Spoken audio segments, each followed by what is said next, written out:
आस्था रोटी बँकेतर्फे अतिवृष्टीमुळे बाधित झालेल्या सोलापूर जिल्ह्यातील पूरग्रस्त शेतकऱ्यांना जीवनावश्यक वस्तूंचा पुरवठा करून मदतीचा हात देण्यात आला। रोटी, कपडा व जीवनावश्यक वस्तूंचे 250 किट वाटप झाले। उत्तर सोलापूर तालुक्यातील तिरे, बांगे वस्ती, गायकवाड वस्ती, पाथरी, माने वस्ती, पुजारी वस्ती येथे किटचे वाटप करण्यात आले। या जीवनावश्यक वस्तूंमध्ये ब्लँकेट, साबण, पेस्ट, टॉवेल, साडी, झंडूबाम, खोबरे तेल, ब्रश, कंगवा, पिण्याच्या पाण्याची बॉटल, भाकरी, पिठलं, चपाती, भात, पुलाव, बिस्किट यांचा समावेश होता।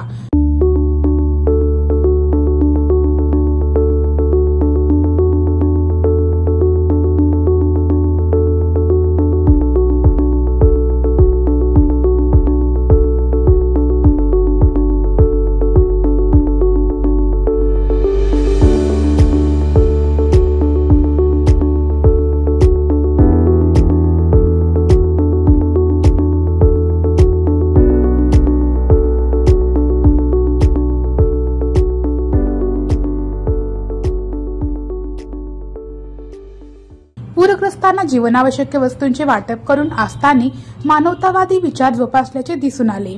हा उपक्रम यशस्वी करण्यासाठी आस्थाचे संस्थापक अध्यक्ष विजय छंचुरे, इंदुबाई छंचुरे, पुष्कर पुकाळे, रवींद्र गोयल, विनोद भोसले, नीलिमा इरेमठ, कांचन इरेमठ, छाया गगणे, अनिता तालिकोटी, अविनाश माचरला, स्नेहा मेहता, विद्या सिंगम, भारत जाधव यांनी मोलाचे योगदान दिले।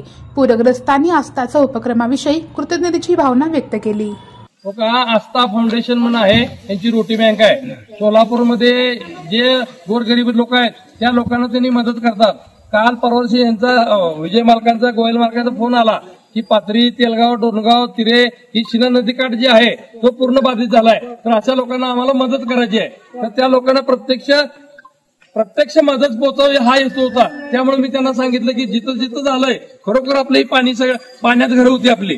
तेलगावला आम्ही तसंच केलं, आता पाथरीला तसं केलं, हरजिनवरती तसं केलं। प्रत्येक गावामध्ये जाऊन ज्याचं खरोखर नुकसान झालंय शासन तर मदत देईल ना देईल तो भाग वेगळा, पण यांची जी आस्था सामाजिक संस्था आहे। मी मोहन लांबुरे, माजी सरपंच तेलगावचा, तेलगाव शिना या गावामध्ये आस्था फाउंडेशनतर्फे या जेवण वाटलं हे आम्हाला समाधान वाटलं आणि त्या संस्थेचं आम्ही अभिनंदन करतो, आभार मानतो।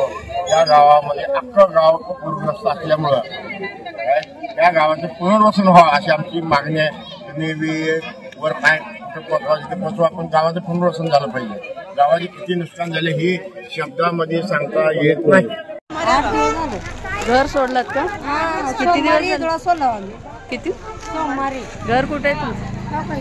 पूर्ण पाण्यामध्ये होते? होय। किती जणांचं घर पूर्ण पाण्यात? तुम्ही सगळे वस्तीवर आलात?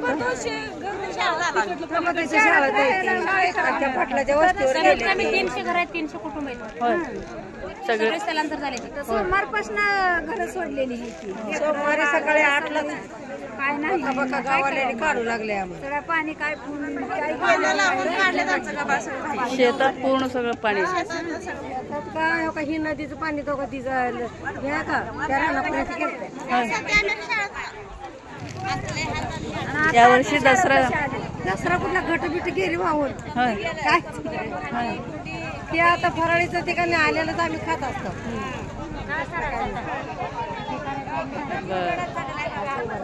उलट सगळे आणून देण्यामध्ये ही उलट चांगलं झालंय। खाऊन कसं खाऊन जगाला घट वगैरे परत पुढच्या वर्षी करता येते।